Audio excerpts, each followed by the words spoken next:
नमस्कार दोस्तों, मैं देवेंद्र पारीक स्वागत करता हूं आपका जीके बाई डीके चैनल पर। और दोस्तों, आज का जो प्रश्न है बड़ा ही महत्वपूर्ण है। और आज यानी 2 मई का जो अपना सेशन है, इस सेशन में इंपॉर्टेंट क्वेश्चंस के साथ हम शुरू करते हैं। देश के किस पूर्व अटॉर्नी जनरल का हाल ही में निधन हो गया? सोली सोराबजी, जिया मोदी, फली सेम नरीमन, हरीश साल्वे। बताइए। तो सही उत्तर इसका सोली सोराबजी। और व्याख्या अगर हम इसकी देखें तो देश के पूर्व अटॉर्नी जनरल सोली सोराबजी का 91 साल की उम्र के अंदर निधन हो गया। उन्हें यूनाइटेड नेशन ने 1997 के अंदर नाइजीरिया में विशेष दूत बना करके भेजा था। 1997 में किसने भेजा था? यूनाइटेड नेशन ने। किसे? सोली सोराबजी को। और वो क्या थे? भारत के पूर्व अटॉर्नी जनरल। चलते हैं अगले प्रश्न की तरफ। अगला प्रश्न है, शूटर दादी के नाम से मशहूर किस महिला का हाल ही में कोरोना बीमारी के कारण से निधन हो गया? चंद्रा तोमर, प्रकाशी तोमर, सीमा तोमर या सारा अर्जुन? तो सही उत्तर इसका चंद्रो तोमर। देखिए, ये मशहूर शूटर थी, ठीक है, और शूटर दादी के नाम से ये फेमस थी। देखते हैं व्याख्या है, शूटर दादी निशानेबाज चंद्रा तोमर का कोरोना की वजह से निधन हो गया। इन्हें स्त्री शक्ति सम्मान से भी सम्मानित किया जा चुका है। इंपॉर्टेंट प्रश्न यही है कि स्त्री शक्ति सम्मान से इन्हें सम्मानित किया जा चुका है। अगले प्रश्न की तरफ चलें तो वहाँ पर भी एक महत्वपूर्ण चीज़ जो पिछली बार रह गई थी, जो कल के सेशन में, वो हम क्लियर करेंगे। न्यूज़ चैनल के किस टीवी पत्रकार का हाल ही में निधन हो गया? तो ये तो हमने चर्चा कर ली थी कल कि रोहित सरदाना जी का हाल ही में निधन हुआ है। और अब बात उनके प्रश्न इंपॉर्टेंट ये रह गई कि उन्हें कौन सा पुरस्कार मिला हुआ था। तो 2018 के अंदर उन्हें गणेश शंकर विद्यार्थी पुरस्कार जो है वो मिला था। और ये आपको अच्छे से याद रखना है। साथ ही आपको याद रखना है कि वो आज तक के न्यूज एंकर थे, ठीक है।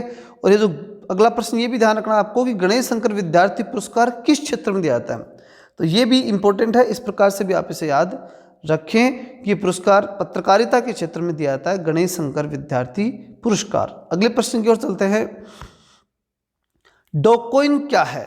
ये भी बड़ी इंपॉर्टेंट बात है। पिछली बार जो है इस बारे में चर्चा की थी, लेकिन इसमें हमने क्रिप्टो करेंसी के बारे में बात की थी। लेकिन डॉककॉइन किस प्रकार की करेंसी है? ठीक है, करेंसी तो है, कॉइन है और क्रिप्टो करेंसी है, लेकिन किस प्रकार से है इसके ऊपर आज हम जानेंगे। तो प्रश्न के रूप में तो देखें तो सही उत्तर अपने सामने पड़ा है। डॉककॉइन क्या है? क्रिप्टो करेंसी है, ठीक है, वो ऑप्शन पढ़ने की आवश्यकता नहीं है। लेकिन अगर हम बात करें कि ये चीज़ आई कब और किस रूप में आई, ये बड़ा इंपॉर्टेंट है और इसे आज हम जानेंगे। देखिएगा, डॉककॉइन बिटकॉइन जैसी ही एक क्रिप्टो करेंसी है, जिसे 2013 में सॉफ्टवेयर इंजीनियर बिली मार्कस और जैक्सन पाल्मर जो है उन्होंने इसे मजाक में ही बना दिया था, ठीक है। ये क्रिप्टो करेंसी जो है उसका मीम पर बेस्ड है। मतलब कहने का मतलब ये है कि क्रिप्टो करेंसी इसी पर निर्भर करती है। यानी ये सबसे पहले बनी थी कौन? डॉग। तो डॉगी करेंसी जो है वो पहले बनी, जो बिटकॉइन के पहले डॉककॉइन बना, उसको बेस बना करके फिर बिटकॉइन की स्थापना हुई थी, ठीक है। तो इसे बिटकॉइन से फास्टर और फन ऑप्शन के रूप में शुरू किया गया था। तो फनली इसे शुरू किया गया था, इस बात का आपको ध्यान रखना है। 2013 के अंदर ये डॉककॉइन आया था। ये इससे फास्ट थी। फन ऑप्शन का मतलब ये फनली शुरू किया गया था, एक मजाक के रूप में इसे शुरू किया गया था। चलते हैं अगले प्रश्न की तरफ। T20 विश्व कप की जो बात है वो हम देखेंगे। T20 विश्व कप 2021 किस देश में होगा? बताइए। अमेरिका, चीन, कनाडा या फिर भारत? तो सही उत्तर है भारत। व्याख्या देख लेते हैं। T20 विश्व कप अक्टूबर माह में, किस महीने में होगा? अक्टूबर माह में। कहाँ होगा? भारत में ही होगा। कितने शहरों में? पहले चर्चा थी 9 शहरों की और अब कर दिया गया इसे 5 शहरों तक सीमित कर दिया गया है। और ये T20 है, ध्यान रखिएगा, और वर्ल्ड कप है 2021 का है। चलते हैं अगले प्रश्न की तरफ। 1 मई 2021 को निम्न में से कौन सा दिवस मनाया गया? और ये बात आपको बहुत महत्वपूर्ण प्रश्न है, ये आपको बताना है और बताइए। चलिए शुरू हो जाइए। और ये प्रश्न आपको अनिवार्य रूप से बताइए, विश्व श्रमिक दिवस, विश्व गीत दिवस, विश्व बाल दिवस या फिर विश्व मतदाता दिवस।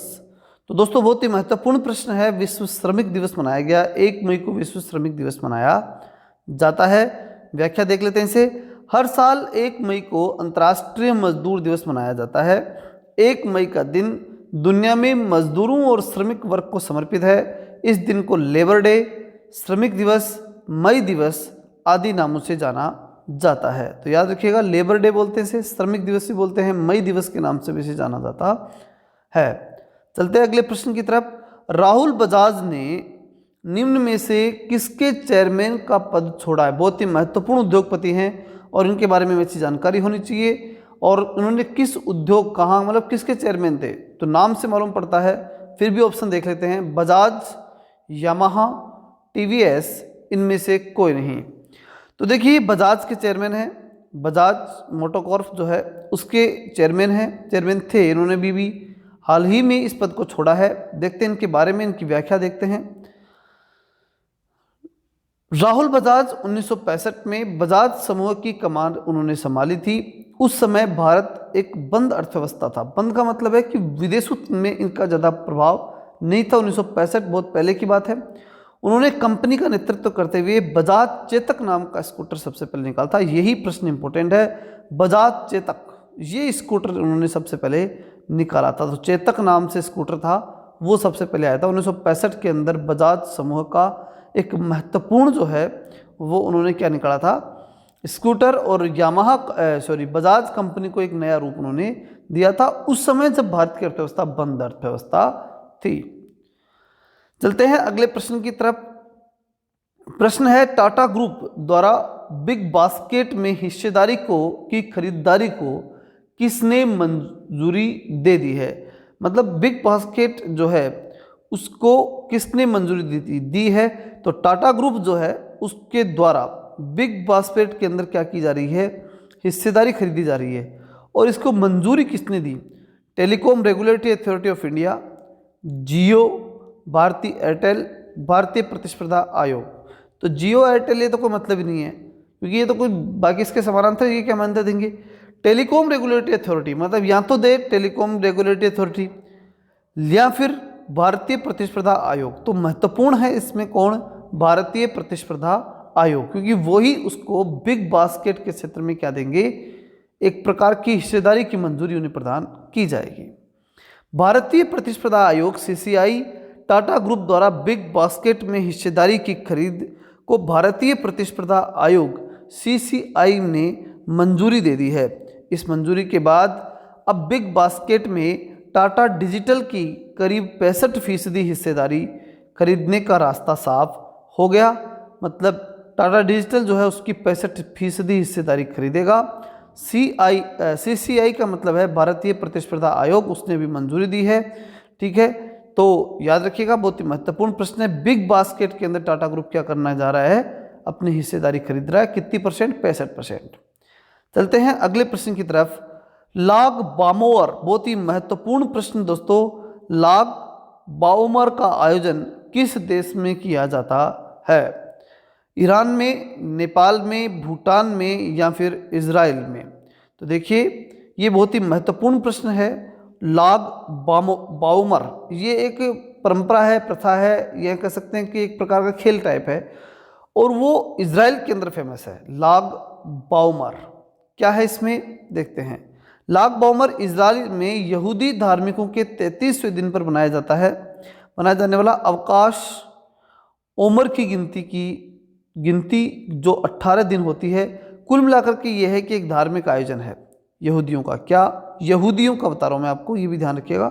इजराइल के अंदर यहूदी रहते हैं और वहाँ पर लाग बाउमर नाम का जो है ये आयोजन हो किया जाता है। बहुत ही फेमस है, इसके बारे में आपको जानना चाहिए। अगला प्रश्न है, तमिल फिल्म के किस मशहूर निर्देशक और सिनेमेटोग्राफर का हाल ही में निधन हो गया? और ये प्रश्न मैंने 1-2 दिन पहले ही बताया। बताइए, इस प्रश्न का उत्तर सही आना चाहिए, ध्यान रखिए इस बात का।